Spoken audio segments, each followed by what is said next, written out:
Hello students, you are with Kinnari Dave and today I am going to explain you the preparation of aldehyde. Only preparation of aldehyde, the methods which we are going to study, that only preparation of aldehyde. Here we can not get any other product, ketone or any other. As yesterday's video, we have studied the methods of preparation of aldehyde and ketone both. So students, I Kinnari Dave from Ambi Patel English Medium School, Standard 12, Unit 12, Part 4, aldehyde, ketone and carboxylic acid is going to explain you the methods of preparation of only aldehyde. Student, these methods are very much important by the naming reaction also.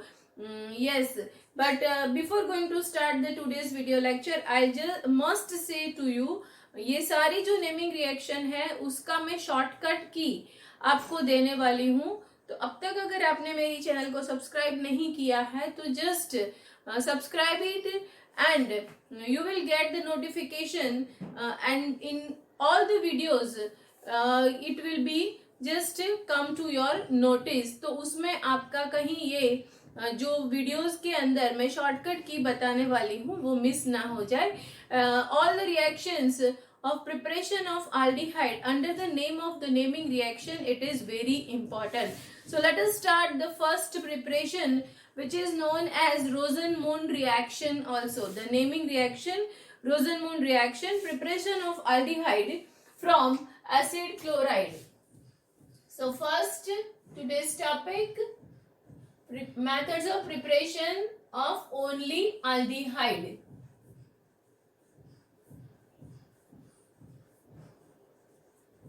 Preparation of aldehyde. Here, as I said, this reaction is known as Rosen-Moon reaction also. Rosen-Moon reaction, and by using acid chloride.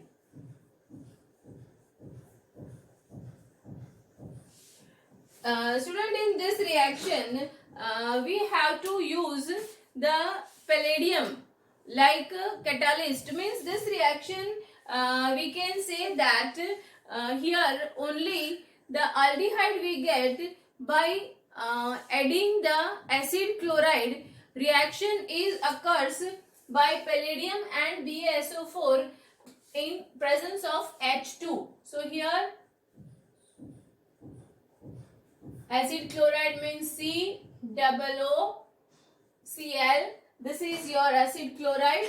Now reaction occurs in presence of here addition of H2 and palladium plus BaSO4, barium sulfate here you are using, and by this we'll get the aldehyde. As I said, this is only the methods of preparation of aldehyde.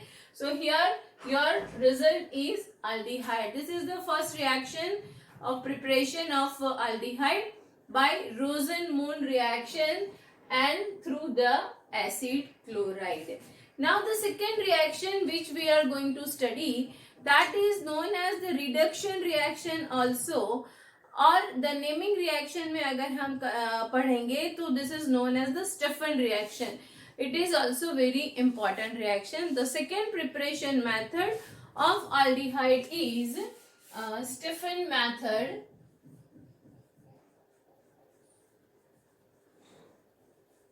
Stephan reaction. It is also said as a reduction reaction. Reduction means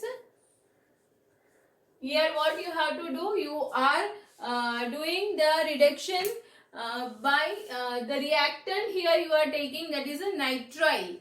Here we are taking the substance as a nitrile, and by adding the SnCl2 and HCl like substance, and then we have to go for the hydrolysis for aldehyde. तो Stephen reaction के अंदर हमारे पास में है nitrile. Nitrile मतलब आपको मालूम है RC ट्रिपल बॉन्ड N होता है, और यहाँ हमारा उसका रिएक्शन जो है वो SnCl2 और HCl की प्रेजेंस में, सॉरी,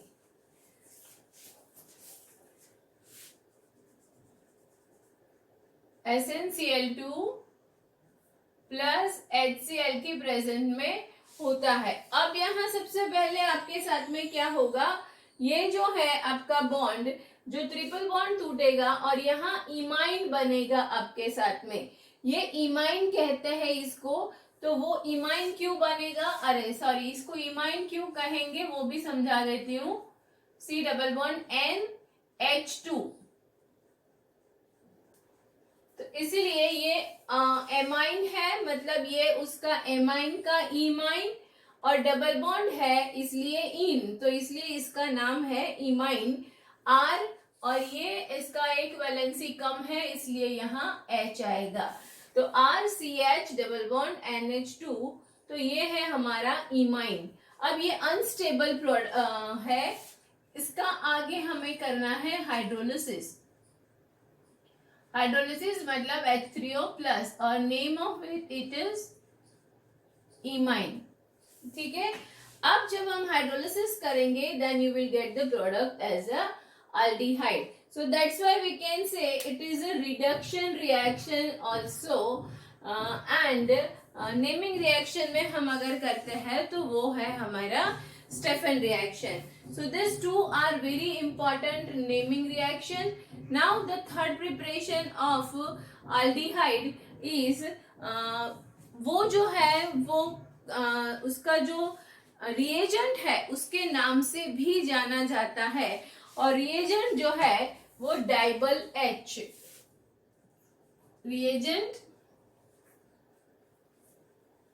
डाइबल H। डाइबल H का मतलब क्या हुआ student, D means di, I means iso, B means butyl, Al aluminium hydride. So this is the reagent di iso butyl aluminium hydride. तो ये रिएक्शन जो है वो डाइबल H के नाम से भी जाना जाता है। और यहाँ पर सबसे बड़ी बात तो ये है ये रिएक्शन के लिए कि it is a good reducing agent even at the low temperature. मतलब यहाँ पर हमें एल्डिहाइड मिलने की जो प्रोसीजर है वो लो टेम्परेचर पे भी पॉसिबल होती है। गलती से अगर आप हाई टेम्परेचर कर देते हो स्टूडेंट, तो हाई टेम्परेचर पे आपको वहां पर प्रोडक्ट मिल जाएगी अल्कोहल। सो इसीलिए डाइबल H is very important good reducing agent, and yes it is a donor of hydride ion H minus ion। तो उसी तरह से भी उसकी इम्पोर्टेंट बहुत ज्यादा है।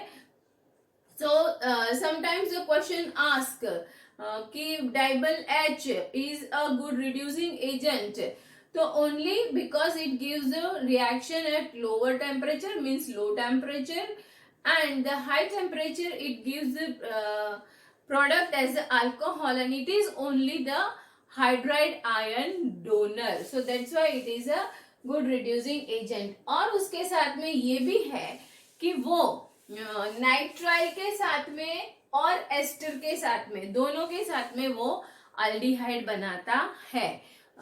डाइबल H is giving the aldehyde by reaction with nitrile also and with ester also। so just look at the board, R C triple bond N, ये है नाइट्राइल हमारा, और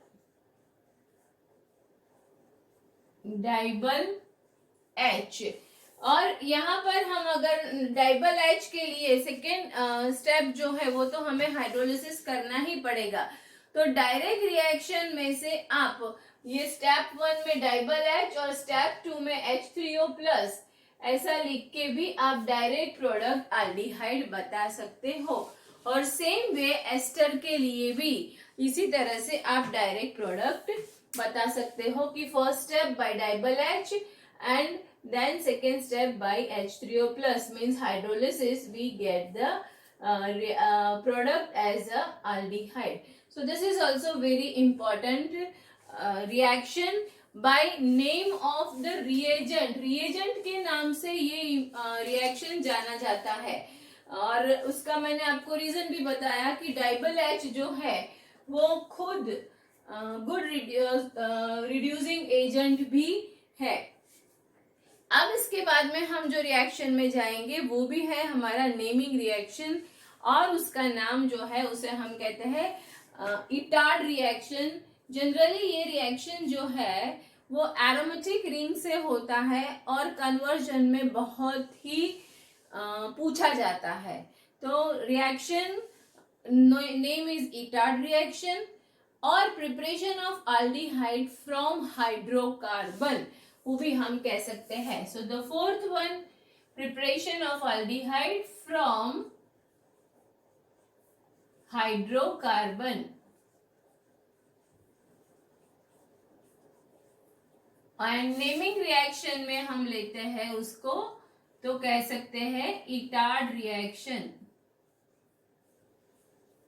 student as I said this all reaction जो है उसकी मैं shortcut की आपको बहुत अच्छी तरह से देने वाली हूं. तो आप मेरा वीडियो देखना मत भूलना, बस ये काम आपको करना है. तो यहाँ हम ले रहे हैं इटार्ड रिएक्शन में एरोमेटिक हाइड्रोकार्बन, वहां हम लेते हैं toluene. And as I said generally ये कन्वर्जन में भी पूछा जाता है. तो टोल्यूइन जो हम ले रहे हैं यहाँ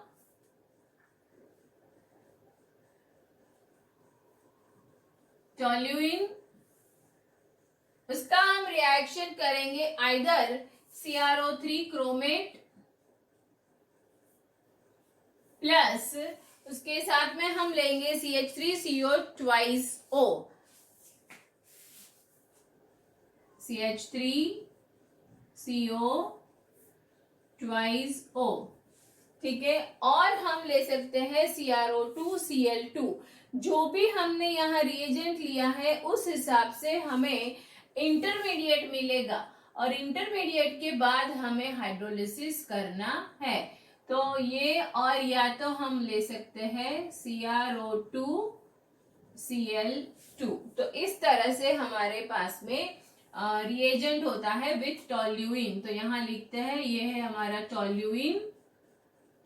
अब इंटरमीडिएट जो आपका मिलेगा वो अगर आपने CrO2Cl2 लिया है तो ये CH आपका CH3 में से ये CH है, उसके साथ में यहां से आपका ये CrO2Cl2 जुड़ेगा. तो CHOCr फिर O और ये जो आपके पास में है Cl2 तो Cl2 और ये है ट्वाइस. या तो आप उसको यहाँ और यहाँ करके भी बता सकते हो, ट्वाइस है इसीलिए.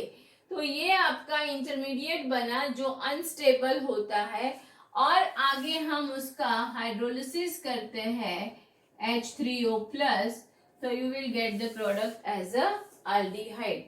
So this is known as the Itard reaction and this is a weak oxidizing agent. मतलब यहाँ हमें जो टोल्यूइन के साथ में जो भी हम ऑक्सीडाइजिंग एजेंट ले रहे हैं वो हमें वीक ऑक्सीडाइजिंग एजेंट लेना जरूरी है. स्टूडेंट यही चीज मैंने जब प्रीवियस वीडियो पार्ट 3 में preparation of aldehyde and ketone की जो मेथड बताई थी उसमें preparation of aldehyde and ketone from hydrocarbon मतलब हमने वहां पर जो अल्कीन में से एल्डिहाइड और कीटोन बनाया था वहां मैंने आपको एक रिमाइंडर दिया था कि there also we can not use the strong oxidising agent. If we are using the strong oxidizing agent, then what happens? Here you get aldehyde and that aldehyde will be again oxidized by carboxylic acid. So your final product will be carboxylic acid if you are taking the strong oxidizing agent. So here the weak oxidizing agent like chromate or this chromium chloride is necessary. हम वहां पर H2SO4 जैसे strong oxidising agent लेके काम करेंगे तो result carboxylic acid मिलेगा. So that's why this you keep in your mind. This is your Etard reaction. और फ्रॉम द हाइड्रोकार्बन प्रिपरेशन और कन्वर्जन में बोलेंगे तो टोल्यूइन में से बेंजाल्डिहाइड. अब इसके बाद में हम नेक्स्ट रिएक्शन प्रिपरेशन में जाते हैं from benzyl chloride. Next preparation of aldehyde from benzyl chloride. Benzyl chloride की प्रिपरेशन जो है वो हम सनलाइट की प्रेजेंस में करेंगे और टोल्यूइन के साथ में ही करेंगे. सो लेट अस सी. यहाँ पर भी नेक्स्ट स्टेप हमारा फर्स्ट स्टेप हमारा सनलाइट का क्लोरीन के साथ में रिएक्शन होगा और सेकेंड स्टेप हमारा हाइड्रोलिसिस होगा. So let us go for the reaction that is toluene. This is our toluene. इसका रिएक्शन करवाना है हमें सनलाइट के साथ में Cl2 के प्रेजेंट में. तो यहां हमें मिलेगा CHCl2.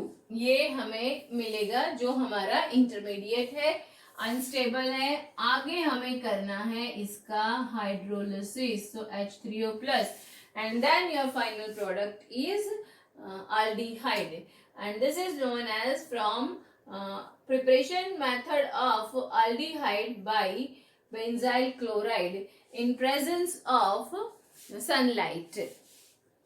Next reaction is also very important on the naming reaction. हमने यूनिट 11 में रिएक्शन एक पढ़ा था. वो रिएक्शन में गटरमैन रिएक्शन हमने पढ़ा था. उसके अंदर और यहाँ आज जो हम गटरमैन एंड कोच रिएक्शन पढ़ रहे हैं उसमें क्या फर्क है स्टूडेंट, वो आपको मुझे कमेंट बॉक्स में कमेंट करके बताना है. You have to write what is the difference between the Gattermann reaction which we have studied in the unit 11 and today in unit 12 which we are going to study the Gutterman and Koch reaction. reagent में difference है कि product तो different होगी ही but natural है. तो क्या difference से हमें प्रोडक्ट डिफरेंट मिलती है that you have to explain me. So the next preparation method of aldehyde is Gutterman and Koch reaction. Gutterman and Koch reaction of preparation of aldehyde. ये भी यहाँ कन्वर्जन में पूछा जाता है. यहाँ हमें लेना है बेंजीन और बेंजीन में से जो है हमें बनाना है बेंजाल्डिहाइड, मतलब अल्डिहाइड बनाना है. तो ये भी कन्वर्जन के लिए मोस्ट इम्पॉर्टेंट. मोस्टली स्टूडेंट्स आप बुक देख लो, जो आपकी पेपर सेट होती है उसकी बुक देख लो, आपको ये वाला कन्वर्जन 100% मिलेगा ही मिलेगा. So we'll just go with the Gutterman-Koch reaction from benzene to aldehyde. This is your benzene and reaction of benzene is done in presence of cuprous chloride by HCl और CO की presence में cuprous chloride और aluminium chloride की presence में AlCl3. Simple सी reaction है पर फिर भी पूछी जाती है. क्यों? क्योंकि गटरमैन रिएक्शन और गटरमैन कोच रिएक्शन में स्टूडेंट्स काफी कंफ्यूज हो जाते हैं इसीलिए. तो यहाँ हमें मिलेगा product benzaldehyde. This is your aldehyde, benzaldehyde. So this is our naming reaction which is known as the Gutterman-Koch reaction or conversion of benzene to benzaldehyde. Next preparation method of aldehyde is also naming reaction. And it is also very important reaction of preparation of aldehyde. Students, मैं यही बोलती हूँ, आप भी सोचोगे ma'am हर एक method सिखाते हो और बोलते हो ये इम्पोर्टेंट है, ये इम्पोर्टेंट है. Yes student, but it is. You can check it any of the question paper. If you are going to take the competitive exam, then also you will get. But there the question is little bit twisted, not direct conversion form में या naming reaction form में नहीं होता है. So here Reimer Tiemann reaction is also we have studied in the unit 11, but not on the name of the Reimer Tiemann reaction. वहां पर हमने पढ़ा है फिनॉल डेरिवेटिव्स के फॉर्म में. Yes student, and that time also I told you these derivatives of phenol are very important. So here I am going to explain you the Reimer-Tiemann reaction. The seventh preparation is Reimer-Tiemann reaction.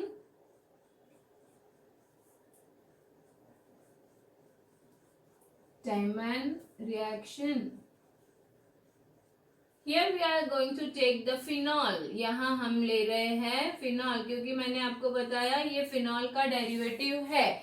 तो phenol derivative की reaction हम करवाते हैं chloroform के साथ में. कुछ याद आ रहा है स्टूडेंट? क्लोरोफॉर्म के साथ में कुछ रिएक्शन किया था फिनॉल डेरिवेटिव्स का हमने, और 4 डेरिवेटिव्स मैंने पढ़ाए थे फिनॉल के. सैलिसिलिक एसिड, सैलिसल्डिहाइड, एस्पिरिन, और एक आपको पढ़ाया था पैरासिटामोल. ये सब के बारे में मैंने आपको तभी भी बोला था, तो यहाँ उसी में से ही एक आपको पढ़ा रही हूँ under the name of राइमर-टाइमन reaction. So phenol लेते हैं, फिनॉल का रिएक्शन हम क्लोरोफॉर्म के साथ में करवाएंगे in presence of KOH, CHCl3 plus KOH. अब जब हम यहाँ उसके साथ में रिएक्शन कराएंगे तो आपका ये जो फिनॉल है वो वहीं का वहीं रहेगा, और एल्डिहाइड यहाँ से CHO जो है वो आपकी ऑर्थो पोजीशन में अटैच होगा. तो ये हुआ आपका हाइड्रोक्सी ग्रुप. अब ये हाइड्रोक्सी ग्रुप के नाम में आ जाएगा क्योंकि यहाँ मोर रिएक्टिव ग्रुप जो है वो लगता है CHO. स्टूडेंट्स इसका नाम बताओ.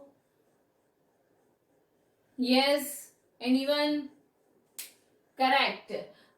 This is the one. यहां से स्टार्ट करेंगे, मतलब 2 हाइड्रोक्सी, और ये है आपका बेंजाल्डिहाइड. और उसका कॉमन नेम मैंने आपको जो बताया कि वो फिनॉल डेरिवेटिव है, तो salicylaldehyde. This is the very common and important derivative of phenol. So name is salicylic or 2-hydroxy benzaldehyde.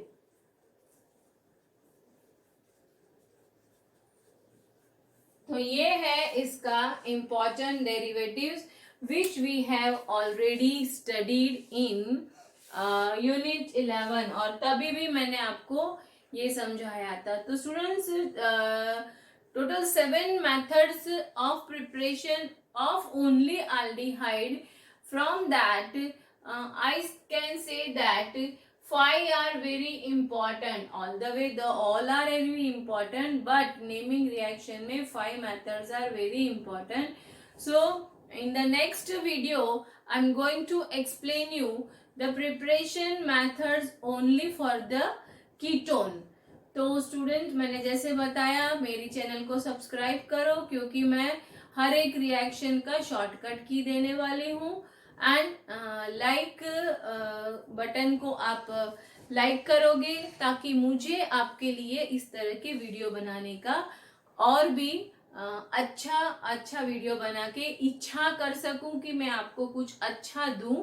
तो डू वॉट एवर आई से. And yes students, if you are having any other video in demand, you can just write me in my mail ID. Thank you, student.